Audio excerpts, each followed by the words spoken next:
इस वीडियो में हम आपको जीके के इनबिल्ट बैटरी वाले साइकिल्स के थ्रॉटल को बदलना सिखाएंगे। इनबिल्ट बैटरी इलेक्ट्रिक साइकिल के सभी वायर कनेक्शन फ्रेम के अंदर कंट्रोलर से कनेक्ट हैं। इसलिए किसी भी इलेक्ट्रिक पार्ट को खोलने या बदलने के लिए फ्रेम को खोलकर कंट्रोलर को बाहर निकालना जरूरी है।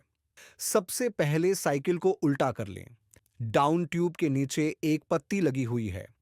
उस पत्ती के दोनों बोल्ट को एलन की से खोल लें। बोल्ट खोलने के बाद पत्ती को हटा दें। अब इसमें से वायरिंग के साथ कंट्रोलर को बाहर निकालें। ध्यान रखें, वायरिंग और कंट्रोलर को फ्रेम से बाहर निकालते समय किसी भी वायर को कोई हानि न पहुंचे। वायरिंग बाहर निकालने के बाद बैटरी को कंट्रोलर और चार्जिंग सॉकेट से डिस्कनेक्ट करें। येलो वाली सॉकेट बैटरी को चार्जिंग पॉइंट से कनेक्ट करती है। पहले इस सॉकेट को डिस्कनेक्ट करें। बैटरी में दो मेन वायर्स कंट्रोलर के साथ कनेक्ट हैं, रेड और ब्लैक। इन्हें कंट्रोलर से डिस्कनेक्ट करें। ध्यान रखें, डिस्कनेक्ट करते समय बैटरी की मेन वायर्स आपसी संपर्क में न आए, इससे शॉर्ट सर्किट होने की संभावना है। बैटरी इन दो बोल्ट से फ्रेम के साथ अटैच होती है। पहले इन दोनों बोल्ट्स को एलन की से खोलें।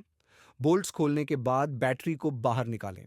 बैटरी के साथ एक ब्लैक कलर का रिबन अटैच होता है, जिसकी सहायता से आप आसानी से बैटरी को बाहर निकाल सकते हैं। ध्यान रखें, बैटरी को फ्रेम से बाहर निकालते समय कोई वायर को हानि ना पहुंचे। बैटरी निकालने के बाद थ्रोटल और ब्रेक लीवर की वायर्स के कवर को हटाएं। थ्रोटल के बोल्ट को एलन की से लूज करें और थ्रोटल को हैंडल से बाहर निकालें। अब कंट्रोलर की जिस वायर में थ्रोटल लिखा हुआ होगा, उस सॉकेट को डिस्कनेक्ट करें। अब इस वायर को किसी अन्य वायर या धागे के साथ टेप करें या अच्छे से बांध दें। ऐसा करने से दूसरे थ्रोटल की वायर को फ्रेम में से निकालने में आसानी होगी। अब थ्रोटल की वायर को होल से बाहर की ओर खींचें।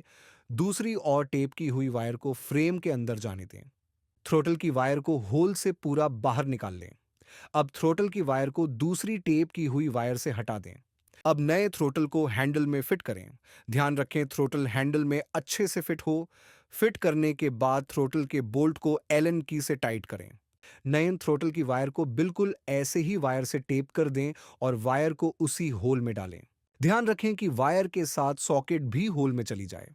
वायर को अच्छे से होल में डालने के बाद फ्रेम की दूसरी ओर से टेप की हुई वायर को बाहर खींचें। अब थ्रोटल की वायर को दूसरी टेप की हुई वायर से हटाएं और कंट्रोलर में जिस वायर पे थ्रोटल लिखा हुआ है, उस वायर की सॉकेट को थ्रोटल की सॉकेट से कनेक्ट करें। अब बैटरी को वापस फ्रेम में फिट करें। सबसे पहले बैटरी को फ्रेम में डालें। ध्यान रखें, बैटरी फ्रेम में डालते समय कोई वायर को हानि ना पहुंचे। अब बैटरी को बोल्ट के द्वारा फ्रेम से अटैच करें। ध्यान रखें, दोनों बोल्ट अच्छे से फिट हो। अब बोल्ट को एलन की से टाइट करें। सबसे पहले बैटरी की येलो सॉकेट को चार्जिंग पॉइंट की येलो सॉकेट के साथ कनेक्ट करें। बैटरी की मेन वायर्स को कंट्रोलर के साथ कनेक्ट करें।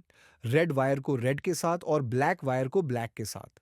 जरूरी सूचना, दोनों मेन वायर्स को कंट्रोलर के साथ कनेक्ट करने के बाद उन्हें टेप से अच्छे से कवर करें। यह करना बहुत ही जरूरी है। ऐसा न करने पर शॉर्ट सर्किट हो सकता है और साइकिल को हानि पहुंच सकती है। अब कंट्रोलर और वायर्स को अच्छे से फ्रेम में डालें और ध्यान रखें, कोई वायर फ्रेम के बाहर न रहे। वायर सेट करने के बाद पत्ती को फिट करें। पत्ती के दोनों बोल्ट लगाएं और अच्छे से टाइट करें। बैटरी साइकिल में फिट हो चुकी है। थ्रोटल में की को ऑन करें और मोटर की वर्किंग चेक करें। आशा करते हैं आप साइकिल की थ्रोटल को बदलने में सफल हुए।